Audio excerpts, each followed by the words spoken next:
अस्सलाम वालेकुम स्टूडेंट्स। आज का जो हमारा टॉपिक है वो है मोस्ट प्रोबेबल वेलोसिटी, जिसको हम सीएमपी से भी डिनोट कर सकते हैं। और इसमें वो कहते हैं कि velocity possessed by the maximum number of molecules of a gas at a given temperature, कि गिवन टेम्परेचर पे जो कि हमारे पास मैक्सिमम नंबर ऑफ मॉलिक्यूल्स होते हैं गैस के, वो उसमें वेलोसिटी पोजेस्ड होती है। ठीक है, उसके बाद वो कहते हैं the expression of the most probable velocity can be derived mathematically. हम इसको मैथमेटिकली ड्राइव कर सकते हैं using the condition of maxima apply करके, by setting first derivative of 1 over n dot dnc over dc with respect to speed equal to 0।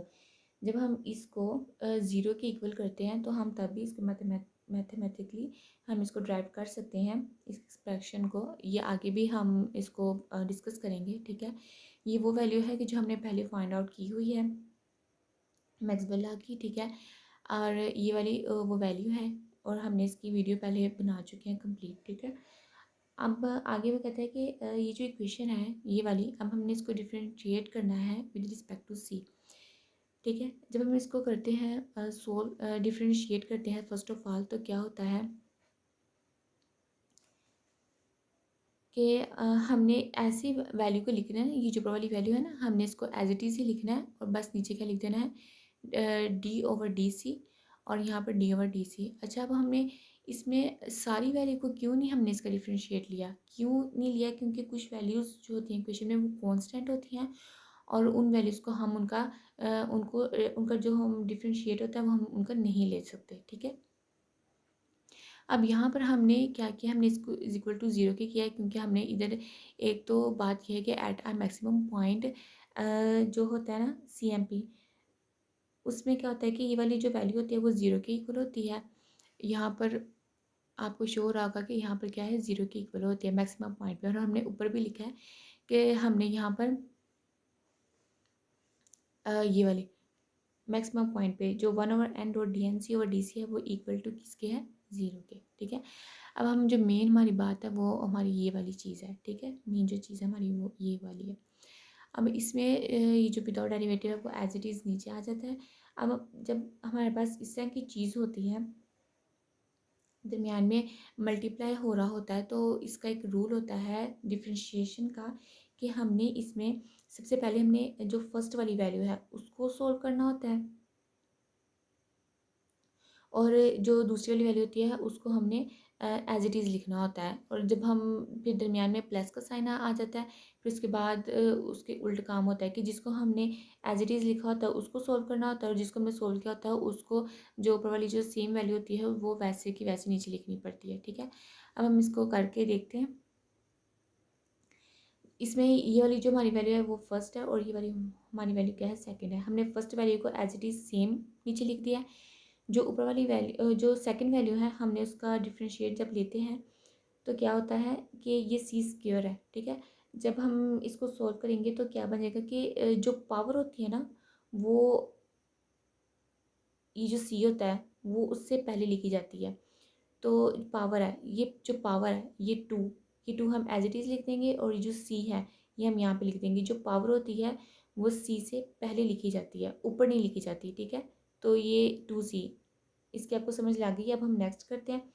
Next में हमने अब second part को एज इट इज़ लिख दिया, और अब हमने इसका डेरिवेटिव लेना है। जब हम इसका डेरिवेटिव लेंगे ना, एंटी लॉ का तो नहीं होता, अ, उसको हम सोल्व नहीं करते। ठीक है, तो ये जो एंटी लॉग है ये एज इट इज़ आ जाएगा E-mc² ओवर 2RT। उसके बाद जो पावर है ना, अब हमने पावर को सोल्व करना है, और उस पावर में भी यही होगा कि जो सी स्क्वेयर है ये हम फर्स्ट में लिखेंगे, जो स्क्वेयर है जो पावर है। ठीक है, तो ये जो पावर है टू, ये टू इधर आ जाएगा, माइनस पे आ जाएगा, -2MC, वो -2MC, और ओवर 2RT, वो 2RT same as it is आ जाएगा। ठीक है, और ये जो नीचे वाली बात है ये मैंने आपको फर्स्ट पहले ही बता दी है। अब नेक्स्ट आते हैं, नेक्स्ट स्टेप पे क्या हो रहा है हमारे साथ। अब नेक्स्ट इक्वेशन में देखें तो ये वाली वैल्यू तो ऐसे की ऐसे ही आ जाएगी। ठीक है, अब हम ये वाली वैल्यू देखते हैं। इसमें क्या होता है, हम ना ज़रा इसको कर लेते हैं एक ना सीक्वेंस में लिखते हैं, जिससे हम वैल्यू को सोल्व भी कर सकें और आसानी से समझ भी आ जाए। 2C पहले लिख दिया, और ये E की वैल्यू को हमने इधर लिख दिया। ठीक है, साथ में क्या है, अब हमने इधर तो दरमियान में प्लस आया था ना, लेकिन अब यहाँ पे देखें तो यहाँ पर माइनस भी आ रहा है।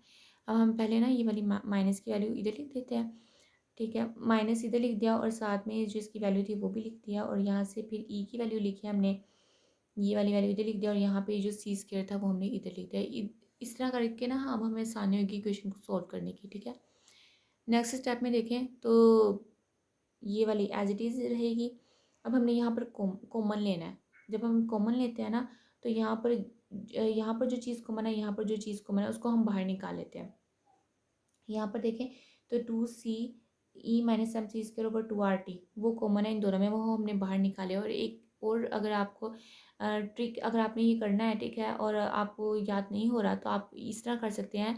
ये एक ट्रिक भी है कि इस तरह टाइम भी बच जाता है। कॉमन को ढूंढते ढूंढते आपकी जो ये वाली वैल्यू है ना, ये सारी कॉमन में बाहर आएगी। इस तरह आपको ट्रिक याद रहेगी कि यहाँ पर हम जो भी वैल्यू लिखेंगे वो सारी कॉमन में बाहर आएगी। और इस तरह आपको ये भी पता चल जाएगा कि अगर ये सारी वैल्यू कॉमन में बाहर नहीं आ रही है, तो इसका मतलब ये कि हमारे ऊपर कोई गलती है, ठीक है। ये एक ट्रिक है।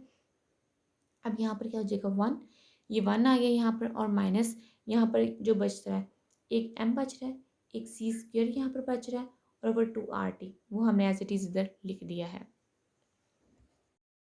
अब वो यहाँ पर कह रहे हैं कि हमारे पास 3 पॉसिबिलिटीज़ हैं, जिसमें c = 0 है, और ये जो एंटीलोग की जो वैल्यू है e वाली, ये = 0 है, और c इधर इन्फिनिटी में चले जाता है।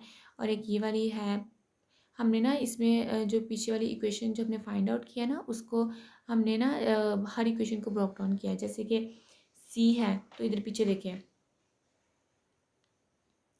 हमने इधर एक इस सी को ले लिया है, और उसके बाद हमने एक ये वाली वैल्यू को लिया है, ये ई वाली वैल्यू को, ठीक है।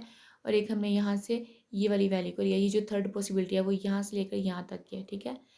हमने जो सोल्व किया ना डिफरेंशिएशन में, हमने उसको लिया, ठीक है। ये सी और ये ई और वो आगे वाला 3 पार्ट्स में, यानी कि हमने इसको डिवाइड करके इसकी पॉसिबिलिटीज़ को चेक किया है। अच्छा, वो कहता है कि जो फर्स्ट 2 पॉसिबिलिटीज़ है ना वो मिनिमम है, लेकिन अगर हम थर्ड कंडीशन को अप्लाई करते हैं ना, तो वो हमारे पास मैक्सिमम पॉइंट है, उसका सेटिस्फाई करती है वो थर्ड कंडीशन। तो हम थर्ड कंडीशन को अप्लाई करेंगे। हमने वो वाली इक्वेशन लिख ली है, थर्ड वाली, ठीक है। अब हम इसको माइनस को दूसरी तरफ ले जाएंगे, प्लस हो जाएगा। यहाँ पर ये प्लस आ गया है। अब हमें c² चाहिए, ठीक है, c²। तो c² को इधर ही रहने देंगे, बकाया वाली वैल्यूज़ को हम इधर जो मल्टीप्लाई हो रहा है उसको डिवाइड कर देंगे, जो डिवाइड है उसको मल्टीप्लाई कर देंगे, ठीक है। अब हमने यहाँ से c² को ख़त्म करना है स्क्वेयर को, तो अब हम यहाँ पर अंडर रूट लेंगे। अंडर रूट लेंगे तो हमारे पास ये वाली वैल्यू आ जाएंगी। जब हम इसमें से जो जज़र 2 होता है उसकी जो वैल्यू है वो होती है 1.41, तो हम वहाँ पर इसको इस इक्वेशन में इसको ऐड कर देंगे, और ये वाली जो बकाया है जज़र 2rt/m वो एज इट इज़ रहेगा। और ये हमारा जो डेरिवेशन थी वो कंप्लीट हो गई है। Thanks for watching, and comment में भी ज़रूर बताइएगा कि आपको कैसे समझ लगी यार।